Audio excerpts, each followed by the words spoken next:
सुशांत सिंह राजपूत के घर से कुछ डिप्रेशन की दवाइयाँ मिली थी। दोस्तों, आपको याद होगा 14 जून के दिन जब मुंबई पुलिस वहां पहुंची थी तो एक पुलिसकर्मी के हाथ में एक हरी सी और एक काली सी पन्नी नजर आई थी।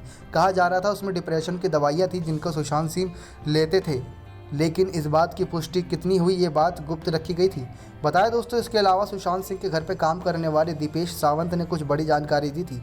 दीपेश सावंत ने पूछताछ में बताया कि उसने कभी सुशांत के लिए गांजा नहीं खरीदा था, लेकिन एक स्टाफ का एक अन्य सदस्य ऋषिकेश पवार एक्टर के लिए नशे का सामान लेकर आता था। सावंत ने यह भी बताया कि एक अन्य शख्स जिसका नाम अब्बास खौलई है सुशांत के लिए गांजा और चरस तैयार करता था, उनके साथ ही पीता था। दोस्तों, ये सारी जानकारी मीडिया रिपोर्ट्स के अनुसार आपको बता रहे हैं, जिसमें दीपेश सावंत के बयान की जानकारी दी गई है। तो उन्होंने बताया है कि ये दो शख्स सुशांत के लिए लाते थे। यानी कि हम जहां सुशांत सिंह केस में अभी तक रिया चक्रवर्ती, सिद्धार्थ पिठानी, दीपेश सावंत, कुक नीरज, इन सभी पर आरोप लगा रहे थे कि सुशांत को नशे की लत में डाला, लेकिन सावंत ने असली बयान देते हुए दो ऐसे शख्स का नाम सामने लाया था जो दंग कर देने वाला था। सावंत ने अपने बयान में कहा कि मैंने आपको बताया कि मैंने सितंबर 2018 में उनके वहां नौकरी ज्वाइन की थी। ज्वाइन करने के 2-3 दिन बाद मैंने सुशांत सिंह राजपूत के गांजा चरस पीते हुए देखा।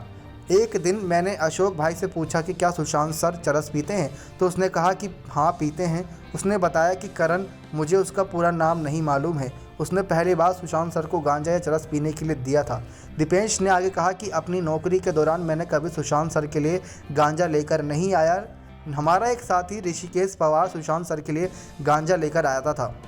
ऋषिकेश पवार, ये सुशांत सिंह केस में नाम पहली बार सुनने को मिल रहा है। इससे पहले इस शख्स की एंट्री शायद इस केस में हुई थी, लेकिन ऋषिकेश पवार को लेकर काफ़ी चर्चाएं हुई थी। बता दें कि सुशांत मामले में ड्रग्स एंगल को लेकर एनसीबी ने लगातार गिरफ्तारियां की थी। हाल ही में बॉलीवुड के दो चहेते सितारे भारती सिंह और हर्ष लिम्बाचिया भी गिरफ्तार हुए थे, जहां पर अब खबर ये भी सामने आई है कि रिया चक्रवर्ती का भाई शोविक चक्रवर्ती भी जेल की सलाखों से बाहर आ चुका है।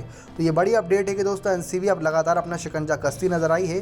सीबीआई और ईडी की जांच में ज़्यादा जानकारी सामने नहीं आई। पूछताछ और लगातार जांच के बाद नतीजा यही निकल रहा है कि सुशांत सिंह केस में 15 करोड़ की हेराफेरी और अपनी ही जान लेने का मामला किस निष्कर्ष पे है, ये सारी बातें अभी गुप्त रखी गई हैं। नेक्स्ट 9 लाइव की रिपोर्ट।